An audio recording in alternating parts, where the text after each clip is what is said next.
Stuart Varney from the Fox Business Network. Hey, Stuart, how are you? Good morning, Brian. How are you? We're doing very well. Listen, you know, the stock market has been just going gangbusters of late, but then yesterday, that's me putting the brakes on, 111-point drop.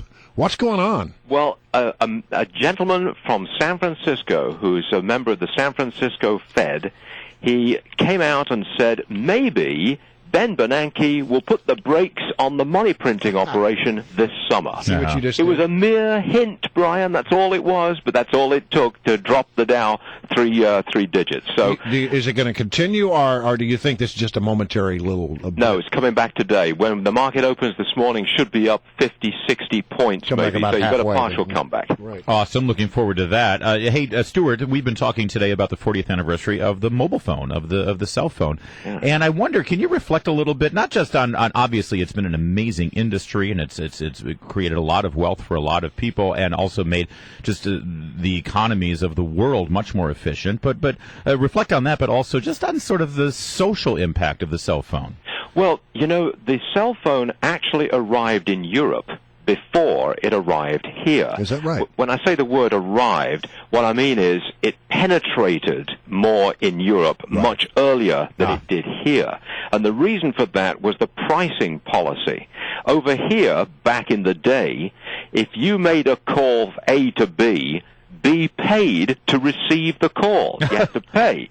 Of course, that kind of cut down on the use of cell phones. Yeah. But over there in Europe, it was the person who made the call, that person paid the fee.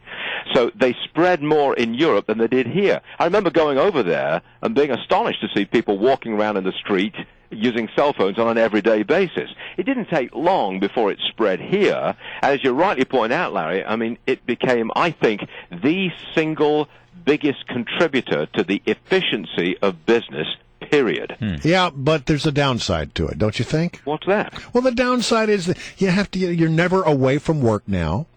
You have to listen to other people's conversations. You are so French sometimes. The kids got their nose in the phone, and you can never even get them to look up to have a conversation with them. Hey, Larry, did you just call Brian a Frenchman? Well, yeah, but it's like absolutely. Oh, you can't get away from work. He's perpetually wanting to go. He just came back from vacation, and he's pining away for vacation. Come on, Brian, you've got to get with the times. People don't make cell phone conversations any longer. They text. Well, and that's bad too, because we no longer have meaningful conversations. Stuart, just text me that information. I don't really want to. I don't really want to have a conversation with you. All right, I'll hang up immediately. No, look, I like being in the loop.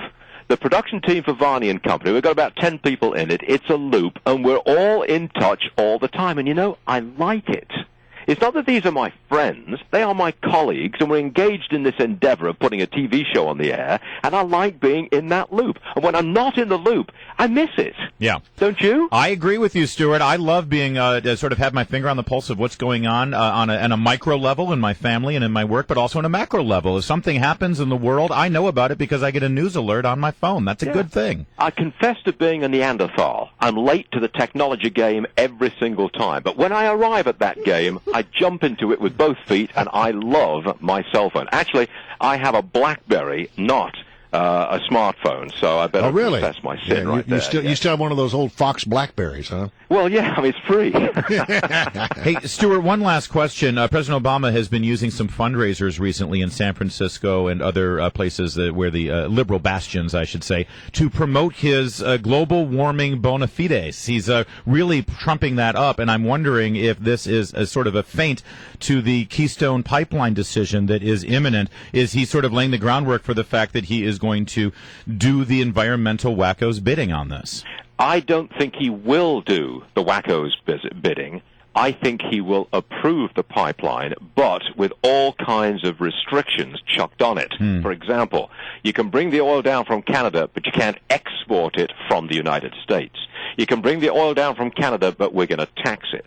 Or you can bring the oil down from Canada. Yes, you can have that, but you can't have any more offshore drilling. I think there'll be a sort of a deal here. That's interesting. That will be a middle road for this president. Meanwhile, he's stretching out the decision so he can milk money from both sides of this very intense Is that what's issue. going on? I hadn't thought about that. That's a good That's point. actually a brilliant point, Stuart. I hadn't really considered that possibility. Well, if he'd made the call one way or the other, could he still go to San Francisco and take lots of money off Tom Steyer, who is an ardent environmentalist, if he'd made the decision already? No, he delays the decision to milk the subject even more. Meanwhile, Big Oil is pumping a bunch of money into Senate campaigns. The Senate, of course, has come out in favor of Keystone Oil, and so the Democrats in the Senate are reaping the benefits of the fact that the decision hasn't been made yet. Yeah, there's a lot of Brilliant. money at stake. It's a very, Wow. very intense issue here. See, we don't think like this, Stuart, because we're not cravenly political they say and cynical sometimes like that you. that the Obama administration plays chess while the rest of us are playing checkers. Yeah. Maybe that's what's going on. That's here. why we have Stuart Varney every week. Stuart, So, thanks Larry, for you've called Brian a Frenchman and me craven. Craven. No, but you know what? You don't know me well enough, Stuart, to know that I find that to be the highest form of flattery. I knew All my best friends are craven. All right. Stuart, it's always a pleasure, buddy. Thanks for having me.